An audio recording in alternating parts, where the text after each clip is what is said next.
Tapi malam ini melimpah ruah jamaah, saya berpikir tak sampai setengah jam. Ini nampaknya 20 menit selesai. Melihat jam sudah jam 11. Apalagi tadi begitu dinyanyikan lagu Ya Hanana, Ya Hanana, Ya Hanana, Ya Hanana. Ya, di pengajian rupanya jamaah bersemangat semuanya. Begitu bangkit lagu Qamarun, Qamarun, Qamarun, Qamarun Sidna Nabi, Qamarun, Qamarun, engkaulah bulan di tengah gelapnya malam. Ternyata bulan di tengah malam gelap gulita jahiliyah, datanglah dia sang penerang Muhammad sallallahu alaihi wasallam. Nampak bulan di sini. Tapi di samping bulan itu ada bintang gemintang yang turun ke bawah. Bapak Ibu tak nampak? Kami dari atas ini nampak. Itulah hebatnya. Masya Allah, tabarakallah. Begini masyarakat Aceh memuliakan Nabi Muhammad sallallahu alaihi wasallam. Ketika di awal-awal saya pulang kuliah menjadi ustaz penceramah, betul kata Habib Naufal Al-Idrus, memang banyak yang tak percaya saya ustaz. Padahal sudah pakai sarung, pakai baju koko, pakai sorban, pakai peci, tak juga dia percaya saya ustaz. Gimana saya mau meyakinkan dia?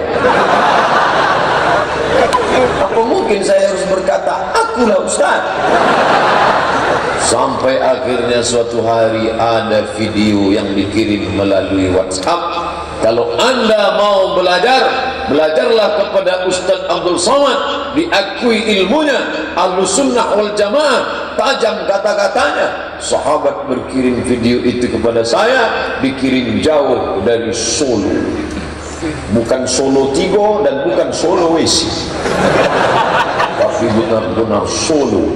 Yang mengirimkan video itu sahabat, yang berbicara itu adalah Al-Habib Naufal Al-Idrus yang gambarnya kita lihat. Oh,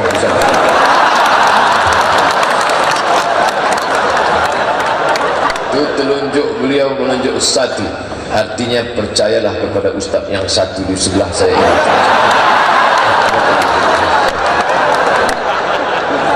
Maka sejak hari itu percayalah orang bahwa saya ini ustaz.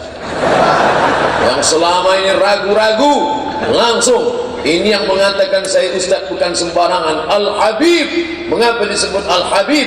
Diambil dari kata hub, cinta, karena kita mencintainya. Betul? Kenapa kita mencintainya? Karena akhlaknya, karena ilmunya, karena agamanya, karena taatnya.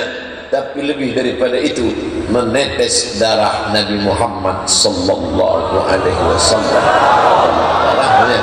Dan yang mengatakan saya ustaz itu tak tanggung-tanggung, langsung Arab Quraisy. Itu yang bersorban di sebelah itu Arab Quraisy. Kalau yang pakai peci di sebelahnya Arab-Arab cemas.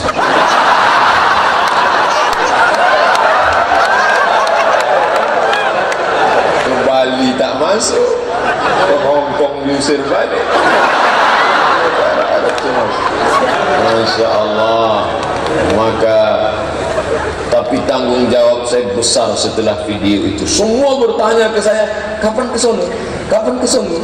Kapan ke Solo? Kapan ketemu Habib Naufal? Kapan ketemu Habib Naufal?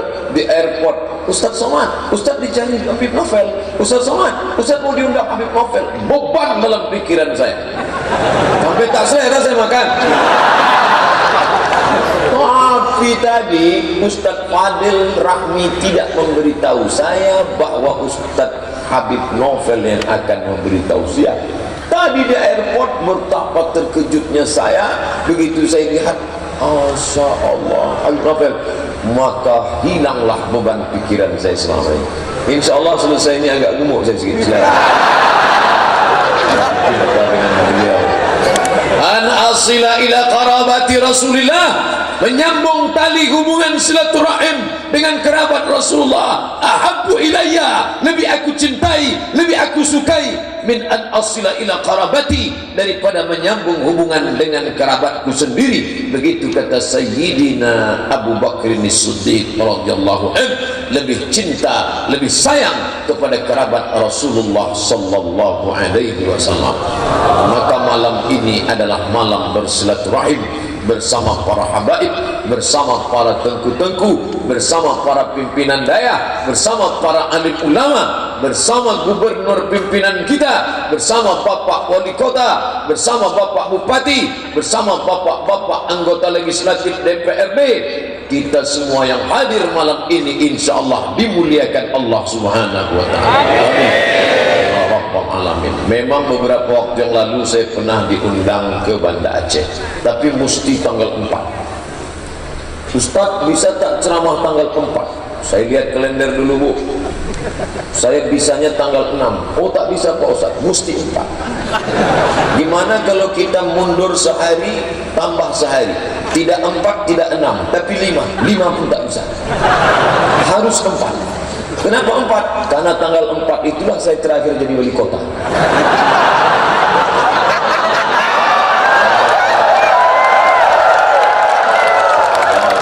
Tapi hari ini segala beban itu semuanya hilang dan sirna. Beban dengan ibu wali kota hilang, beban dengan Habib Novel hilang, dan beban yang paling besar adalah beban diusir dari Hongkong.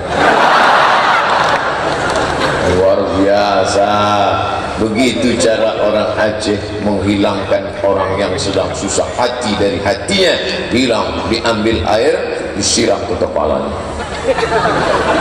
di daun, diikat, terus sejuk, diambil air. Habis itu saya ditanya, Ustaz Somad gimana? Sudah, alhamdulillah. Saya bilang sudah. Saya khawatir kalau saya bilang gimana, gundah gulananya sudah hilang, belum, tidak lagi sini, disiram dong sama orang.